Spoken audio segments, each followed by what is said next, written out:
يعني خدي حسد كات انسان توبه كات خدي حسنات كات انسان قلنا كات شاف رجوع بأمر خدي كات فرض خدي ترك نبيش نكاد زكاة نادد حج نكاد أفشون كان يعني حجابك شرعي كات برخو لباسك شرعي كات برخو درسي فرض خدي أدا نكاد درسي كرامات وشرف أخو نباريزيد رب العالمين حسكة جيجك إيماندار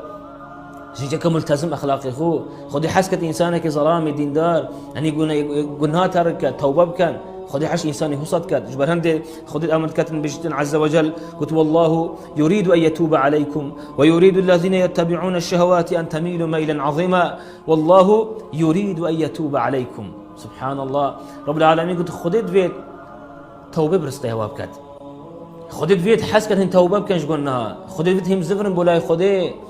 هو انسان يعيش شهوات هذا شو اخر هندك قضيت انسان توشي شهوات ببن توشي حرامي ببن خدي دير كبن بلوم كبت حرامي بس خدي قلت رب العالمين بيت توبه برزق وابكات خدي حاسكت ان توبه كان نزم رب الله خدي باشمام سر يقولنا هوا كلي ابا خص خدي بحث توبات كات خص رب العالمين بري مدد التوبه وبتوبه برد لما شيرين كاتن شبر هندي حديث كده بيغمبر خدي عمل كات عليه الصلاه والسلام قلت هرشف رب العالمين دستي خدي ريش كات كاتشوا دست خود ريش كد أم نزانين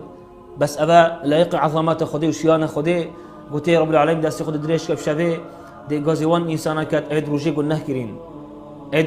كريم شبه خدي دي دست خود ريش كتن أنا خدي حس كد بيت توبة كان خدي حس كد بيت أبا فشيمام بيت أبا إنسانا وبروجي دست خود ريش كد بو إنسان شبه قلناه كريم سبحان الله